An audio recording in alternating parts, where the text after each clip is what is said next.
पंढरपूर येथील विठ्ठल सहकारी साखर कारखाना व्यवस्थापनाविरोधामध्ये पुणे येथील साखर संकुलामध्ये 26 मे पासून आमरण उपोषण करण्यात येणार असल्याची माहिती निवृत्त कर्मचाऱ्यांनी पत्रकार परिषदेत दिली। विठ्ठल सहकारी कारखान्याला महाराष्ट्र शासनाच्या थक हमीवर नवी दिल्लीच्या LDC यांच्या संस्थेकडून 347 कोटी रुपयांचं कर्ज मिळालं।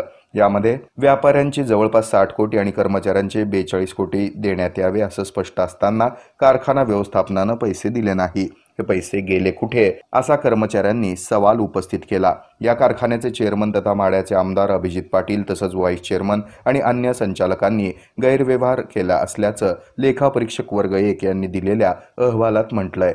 संबंधित दोषींवर कारवाई करावी, कारखान्यावर प्रशासक नेमावा, चेअरमन आणि संचालकांची मालमत्ता जप्त करून दुरुपयोग करण्यात आलेली रक्कम वसूल करावी अशा मागण्या निवृत्त कर्मचाऱ्यांनी पत्रकार परिषदेत केल्या।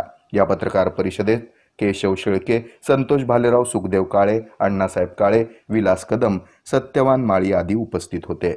मी केशव चांगदेव शेळके 80 सालाला कामाला लागलो आणि 22ला रिटायर झालो आणि ज्या वेळेला 22ला ह्या चेअरमन साहेबांनी मोलाशेस बगॅस असेल, कोजन असेल, डिस्लरी असेल, साखरेतून शेतकऱ्याला पैसे देऊन 300 रुपये नफा राहतोय, शिल्लक राहतोय तरीसुद्धा आणि त्यानंतर प्रत्येक ह्याच्यात बाबा ह्यांनी सांगितलं की बाबा आम्ही सभासदांना कर्मचाऱ्यांना ऊस वाहतुकींना पैसे दिल्याशिवाय मुळी टाकणार नाही।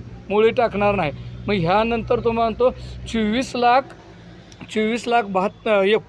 26,000 क्रशिंग झालं आणि त्याने सांगितल्या नियमाप्रमाणे ह्याची रक्कम होती 72 कोटी रुपये।